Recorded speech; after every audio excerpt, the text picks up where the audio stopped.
So, one of the core pieces of the abuse dynamic is that the abuser is overriding a victim's sense of reality and replacing it with what they're saying is reality. They may or may not believe it, that it's true, but they are replacing what the victim thinks and believes with what the abuser thinks that the victim should think and believe. And so this creates a schism from reality because in order to hold the reality that the abuser is forcing on the victim, you have to separate from actual reality. And you're coerced and conditioned and abused into doing that by the abuser attacking all of your base premises, everything that you stand on, in terms of what is real, what is true, how things should be. The abuser will like attack every single one of these. So victims get to a point where they're just like, well, I, I'm just so totally wrong.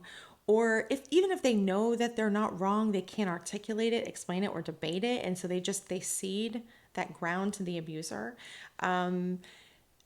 Because at their core, the reason why a victim of abuse is a target is because they are trying to be ethical people. And so when you present a victim of abuse with information that they're wrong, they're often going to try and self correct. Whereas an asshole, it's just that they don't care.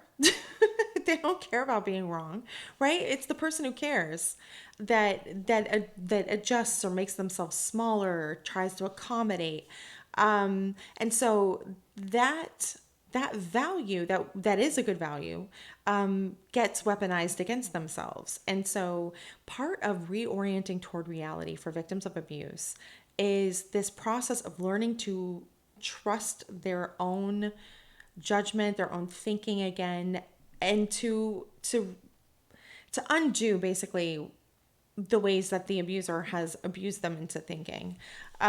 So this means that when victims come to victim resources, they've been primed to misread them. They read a resource and they misapply it to themselves, or they misapply it to the abuser, and they're not intending to do it. It's extremely hard to think your way out of the abuse dynamic when what is a huge reason that you're in it is the way that the abuser has abused you into thinking. So, a couple of things that I see victims of abuse doing. First, they will read a resource and misunderstand who it's for. They misunderstand who it should apply to. They will read a thing that you think is object. There's a reason why I do like 5 million caveats. It's because people will misread things all the time.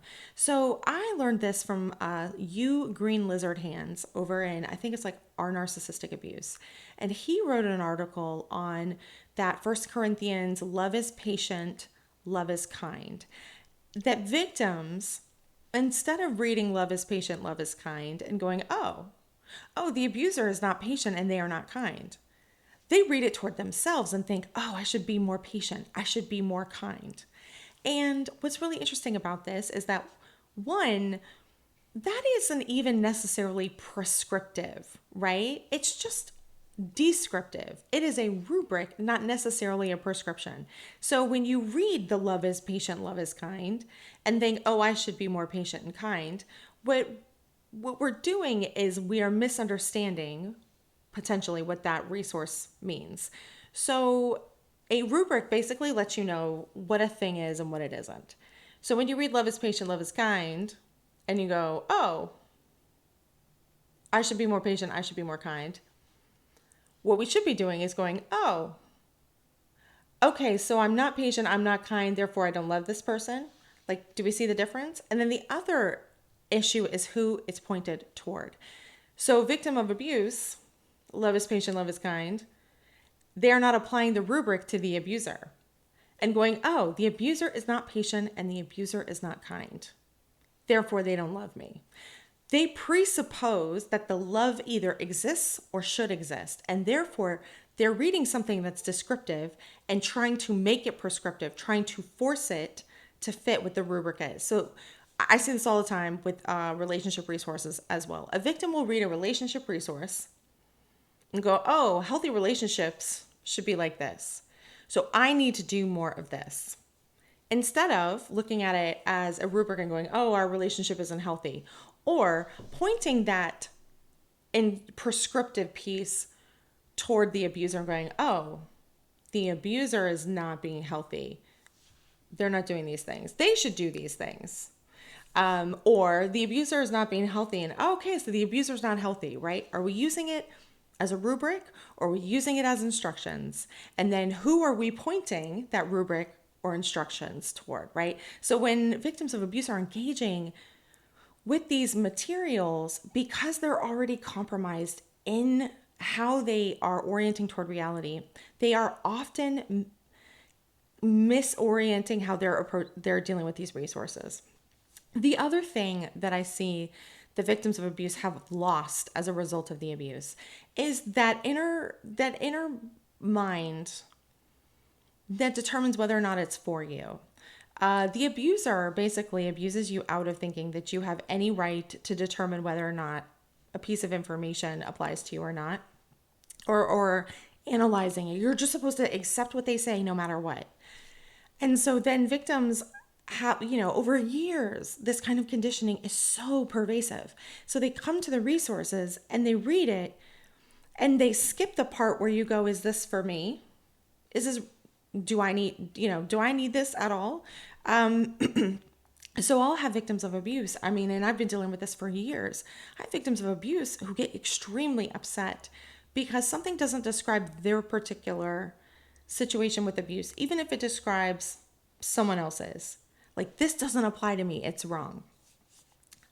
Instead of, oh, this doesn't apply to me, but it probably applies to somebody else. You often see this too. I say this with, I in fact just had an argument with some dude online where I had posted something about not having the humanities in STEM and how that leads to very bad outcomes. And he came in with his full chest arguing about how, well, when you don't have STEM in the humanities, you get all of these terrible outcomes.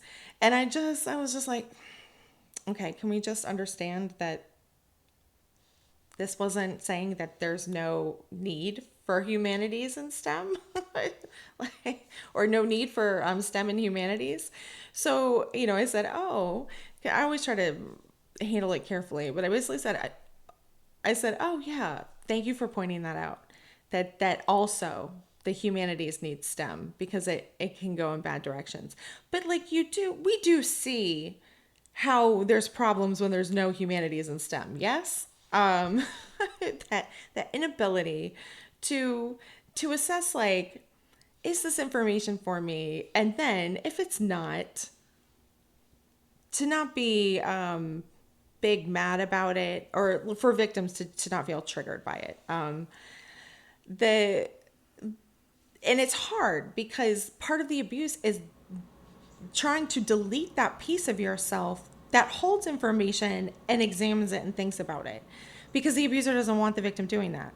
So developing that space within ourselves where we get to analyze, we get to assess, we get to think, we get to sit with the information, decide if it's for us. And actually, there's something that I pulled from the tarot community, which is they'll say, if they do a reading, which I'm not recommending, obviously, but they'll say, like, take what resonates and leave the rest for someone else who needs it.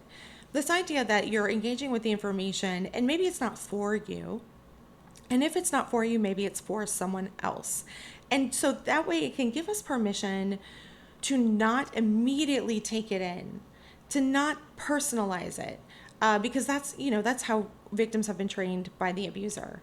And so that space is really important. That's also why I kind of like referring to yesterday's video about like victims scrolling the internet.